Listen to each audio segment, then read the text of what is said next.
Hello दोस्तों, स्वागत है आपका sociology classes by Rajput Sunny के हमारे यूट्यूब चैनल पे। तो आज हम देखने वाले हैं सोशियोलॉजी से संबंधित कुछ भारत के जनजातीय की भौगोलिक स्थिति के बारे में। तो आइए देखते हैं। तो भारतीय समाज का अवधारणात्मक स्वरूप। तो भारत की भूमि जो है वह भारत एशिया महाद्वीप का एक भाग है जो कि उत्तरी गोलार्ध में स्थित है। अच्छी विस्तार इसका 8 डिग्री 4 पे है और 37 डिग्री 64 के बीच स्थित है। वहीं देशांतरी इसका है 68 डिग्री 7 और 97 डिग्री 24 पूर्वी देशांतर के बीच स्थित है। विस्तार इसका 3214 किलोमीटर उत्तर से दक्षिण तथा पूर्व से पश्चिम 2933 किलोमीटर भारत का विस्तार है। स्थलीय सीमा इसका 15,200 किलोमीटर है और समुद्री सीमा 7500 किलोमीटर है। आगे भारत का कुल क्षेत्रफल है 32,87,263 वर्ग किलोमीटर। भारत की भौगोलिक दृष्टिकोण से भारत का विभाजन निम्न स्तरों पर किया जाता है। उत्तर भारत का पर्वतीय भाग, गंगा सिंधु का मैदान, दक्षिण का पठार, समुद्री तटीय मैदान। तो भारत की जनजातियां। भारत में लगभग 532 जनजातियां पाई जाती हैं।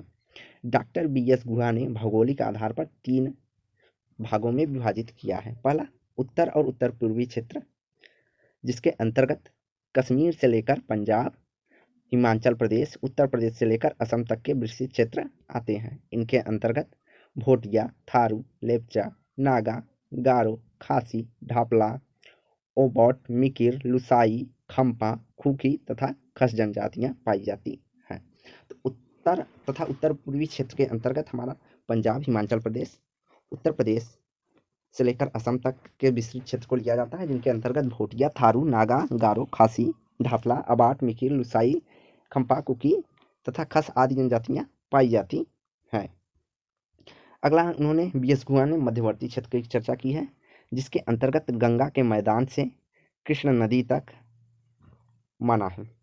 इसमें उन्होंने बिहार, बंगाल, दक्षिण उत्तर प्रदेश, मध्य प्रदेश, उड़ीसा, महाराष्ट्र और दक्षिण राजस्थान आदि को लिया है, जिनके अंतर्गत उन्होंने संथाल, मुंडा, उराव, हो, खारिया, बिरहोर, गोंड, बैगा, भील, कोल, मीना आदि प्रमुख जनजातियां पाई जाती हैं। अगर आप जनजातियों का स्पेशल वीडियो देखना चाहते हैं तो हमारे प्लेलिस्ट के अंदर जाकर देख सकते हैं, जिसमें प्रदेश वाइज जनजातियों को बताया गया है।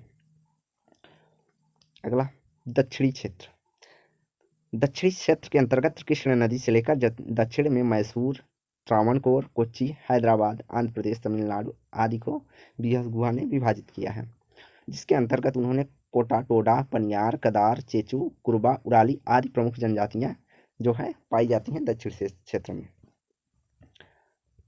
आगे नागा, गोंड, संथाल आदि आधुनिक सभ्यता के संपर्क में आने से मूल संस्कृति में परिवर्तन हो गया, अर्थात इन्होंने अपनी मूल संस्कृति को खोकर हिंदू या अन्य संस्कृतियों का भाग बन गई है।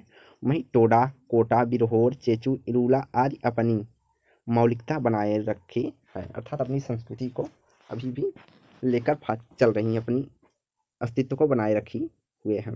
कौन कौन? टोडा, बिरहोर, चेचू, इरूला ये जनजातियां अपनी संस्कृति का पालन कर रही हैं, अर्थात अपनी संस्कृति में परिवर्तन नहीं किया है।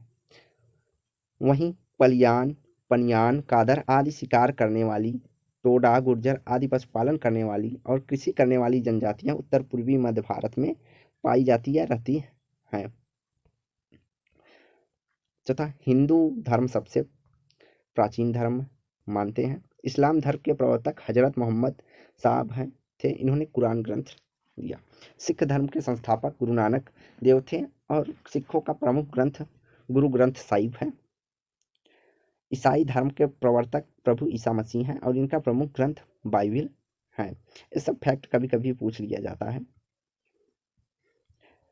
अगला पारसी धर्म के संस्थापक जरथुस्त्र थे और इन पारसियों का प्रमुख ग्रंथ है अवेस्था।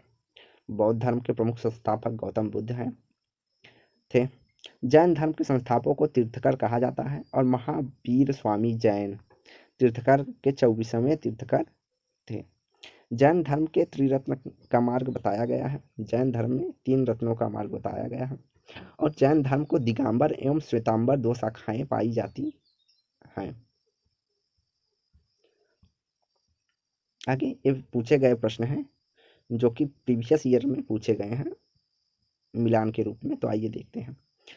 सिंघपा जो कि अरुणाचल प्रदेश की जनजाति है, बोडो असम में पाई जाती है, खासी मेघालय की जनजाति है, कुकी मणिपुर की जनजाति है, खरिया झारखंड में निवास करती है, चेचू हैदराबाद में निवास करती है, पोताराम अर्थात माला जनजाति त्रावणकोर में, मोठिया उत्तर प्रदेश, मुरिया बस्तर से संबंधित है, गुरुंग आसाम से संबंधित है, बिरहोर आपका छोटा नागपुर की जनजाति है, भील राजस्थान की प्रमुख जनजाति है, संस्थाल बिहार की जनजाति है और गोंड मध्य प्रदेश की जनजाति है। अगर भील पूछ ले रहा है और वहाँ पे मध्य प्रदेश और राजस्थान दोनों दिया है तो हम पहले राजस्थान को चुनेंगे क्योंकि मेजॉरिटी में राजस्थान में पाई जाती है, तो उसके बाद मध्य प्रदेश में पाई जाती है। और वर्तमान में मध्य प्रदेश में गोंड जनजाति की सर्वाधिक जनसंख्या पाई जाती है। आगे है कुछ प्रमुख फैक्ट। नगर वह स्थान है जो जितना बड़ा है कि उसके निवासी परस्पर एक दूसरे को नहीं पहचानते हैं। यह परिभाषा नगर की परिभाषा सोमबर्ट द्वारा दिया गया है। हरिजन एलीट की अवधारणा किससे संबंधित है? या सच्चिदानंद से संबंधित है। भारत का संपूर्ण इतिहास रंगभेद की कहानी है। यह बीले का कथन है कि भारत का संपूर्ण इतिहास रंगभेद की कहानी है। अगला, लोकाचारों का कार्य सामाजिक कल्याण में वृद्धि करना होता है, लेकिन इस लोकाचारों की स्वीकृति धर्म के द्वारा दी जाती है। यह कथन संबंधित है। तो मैरिल का कथन है कि लोकाचार का जो प्रमुख कार्य है वह समाज कल्याण से संबंधित होता है, लेकिन इसकी स्वीकृति धर्म के द्वारा प्राप्त होती है। अगला, मेंडलबॉम जो कि नीलगिरी के कोटा जनजाति पर अध्ययन किया है इन्होंने। कैथलीन गाग या तंजौर गांव की अध्ययन किया है। मैकी मैरियट किशनगढ़ी ग्राम के अध्ययन करती हैं और एस.सी. दुबे आदिलाबाद के देवगढ़ा का अध्ययन करते हैं और कमार जनजाति का अध्ययन एस.सी. दुबे करते हैं। अगला, नगर की अपेक्षाकृत एक व्यापक घना तथा सामाजिक दृष्टि से विजातीय व्यक्तियों का स्थानीय निवास है। तो नगर की परिभाषा लुईस वर्थ के द्वारा दी गई है कि नगर अपेक्षाकृत एक व्यापक घना और सामाजिक दृष्टि से विजातीय अर्थात भिन्न भिन्न व्यक्तियों का एक स्थायी निवास है। ऐसा लुईस वर्थ नगर के बारे में करते हैं। तो यह वीडियो यहीं समाप्त करते हैं। वीडियो को लाइक एंड शेयर करें, चैनल को सब्सक्राइब करें। धन्यवाद। और डेली क्विज के लिए आप हमारा टेलीग्राम चैनल ज्वाइन कर सकते हैं।